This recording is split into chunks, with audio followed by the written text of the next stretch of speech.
Hey Farmington, it's Kristen Sherlock again. How are you?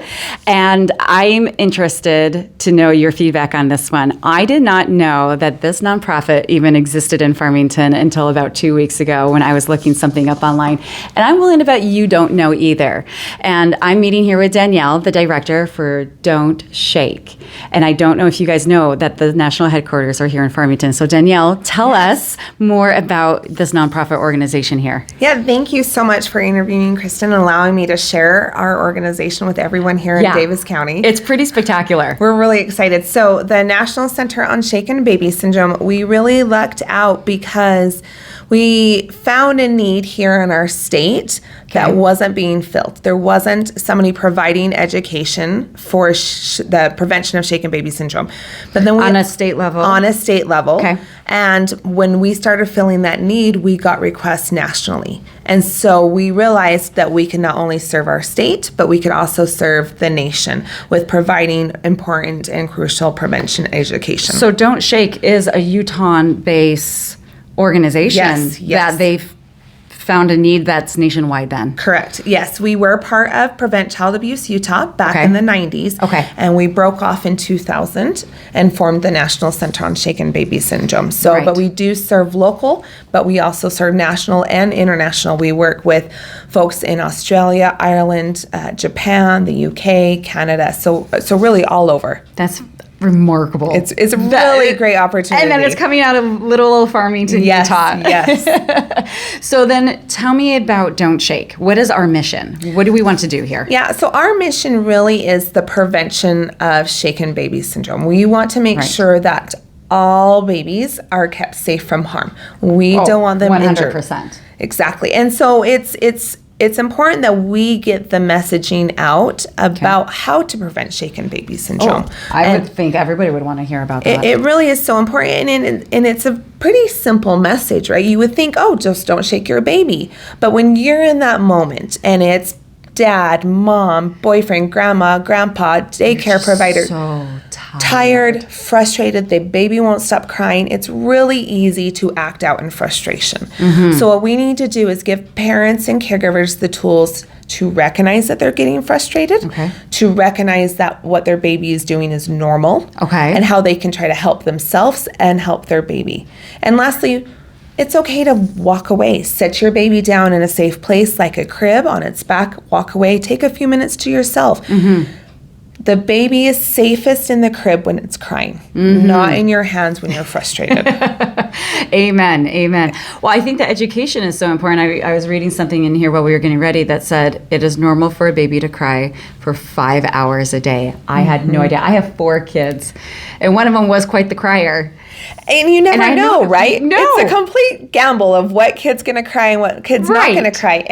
And for a long time, there was this notion that only, certain babies cry or bad babies cry. Oh, he's colicky. There's something wrong. It's gas. And, we've compiled 50 years of research on infant crying. And we found that all babies cry. Some are higher, some are lower, some are at that 5 hours a day, some might only be 20 minutes a day. All babies cry. And we've even taken it a step further and found that all breastfeeding mammals react the same way. So you're going to see chimpanzees that have fretting noises that they make. It's normal and it's common. It's just recognizing that, babies will start crying at about 2 weeks of age. It will tend to peak at that 2-month mark. So that's the highest peak. And then it usually decreases by month 4 or 5. Oh, so there is an end. There is an end. So we've called it the period of purple crying. Purple is an acronym. So what does purple stand for? So the first piece, peak of crying, we know that it peaks at that 8-week mark. U for unexpected. It comes and goes. Sometimes like you don't know what started, you don't know why it ended. R is for resist soothing. Sometimes rocking the baby will work one day, the next day it won't. And so it's really hard and frustrating. The P, so a baby looks like it's in pain when we actually find, we've done research to find it's not in pain, it just looks like it's in pain. And L is for long lasting, that 4 to 5 hours a day sometimes. And E is it tends to cluster in the evening. which is really hard. Right. Parents are home. You have other kids. There's dinner, chores, whatever. And so it can be so tiring and frustrating. Yes, especially after a long day. Exactly. Yes. But it is a period. It comes to the end. So if we can remember the purple. So education then I think must be a main focus of yours, of teaching people. Yes. So our organization, we work on a broader scale. So we work with organizations that serve families within those first couple of weeks of life. So what would those organizations be? Birthing hospitals, health departments, daycare providers, home visiting programs, pediatric offices, prenatal classes. Really, anyone that's going to be supporting a new family should really be educating about shaken baby syndrome. Absolutely. And it's so overwhelming when you're at the hospital and you're leaving with this brand new baby. How long is this education process taking? Really, it's so interesting because 3 minutes, taking 3 minutes to set time aside to talk to a family. 3 minutes that can prevent a life. A lifetime. I mean, unfortunately, up to 30% of the children that are shaken end up. To say 3 minutes to save a life. Save a life. No, but we want to save these babies. Well, really, and it's 3 minutes of education, but that if not taking that 3 minutes can be a lifetime of devastation, right? Yes. 30% of children that are shaken die from their injuries. 80% who survive have blindness, cerebral palsy, learning disabilities, cognitive disabilities. So it's all preventable. All preventable. I mean, you can easily take it. So if we just spend 3 minutes. 3 minutes. In the beginning there to teach. So at just the hospitals, can we teach high schools? Can we teach health classes? What do you think? Yeah, anyone who's going to come in contact with a baby. So high schools are great because they're going to have younger siblings. They may be babysitting. They may become parents in the near future. That's true. So they need to have that understanding that crying is normal. And what happens when you're frustrated with that crying? What the dangers are? Daycare providers. Not only can they provide support to families, but we've seen that these kids are sometimes injured in daycare settings. So those providers need to have that understanding, that education. So then what can we do in Farmington? How can we help you as you're helping the rest of us? Yes. So really, there's kind of two different things. We need awareness. We need people to know who we are, that we're here. Do we even know that we're here? Know about us. Know about our organization. Spread the message about our organization. If you are working in one of those healthcare professional fields, look at what you can do to better serve your families. Okay. If you are just a resident and this is impactful to you, you want to take time to save a baby's life, we always can use donations. Okay. $2 can serve an entire family of education.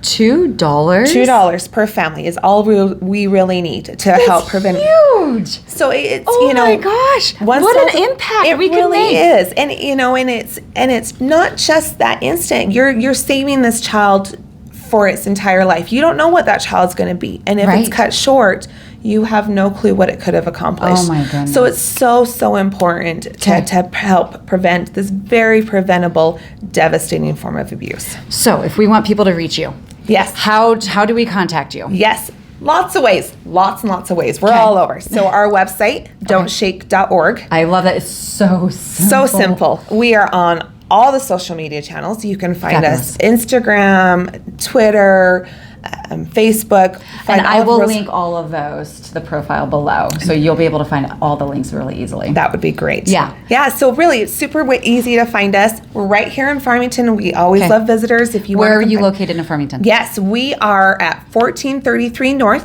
1075 West, and Suite 110. So just on the other side of 89 from Smith's. So perfect. Super easy to find us. Yeah, between Highway 89 and Oak Ridge Country Club. Yes. In that little nook just right here. Yeah. Awesome. Any parting words of wisdom or thoughts that you want to leave with us today? No, really, we have a fantastic community here in Davis County. We have people that are so caring, organizations that are so giving. We're just really pleased to be part of this organization, or part of this community. I'm so glad that you're here. I am too. I'm so ashamed. I've been here like 6-7 years now, and I didn't even know, and I'm just better late than never. Well, and that's, that's our goal, right? It's just keep increasing awareness. So opportunities like this really make a big difference. Absolutely. Well, any way that we can help, right, Farmington? So, because I think that's what's so great about Farmington are her people. Yes. And that we all work together to support each other. And if we can help save lives, and save distressing circumstances. I mean, how rewarding would that be? It's super simple, but so rewarding. Awesome. Danielle, thank you so much for meeting with Kristen. me today. All right, Farmington. Well, we'll see you later. Bye, guys. Thanks.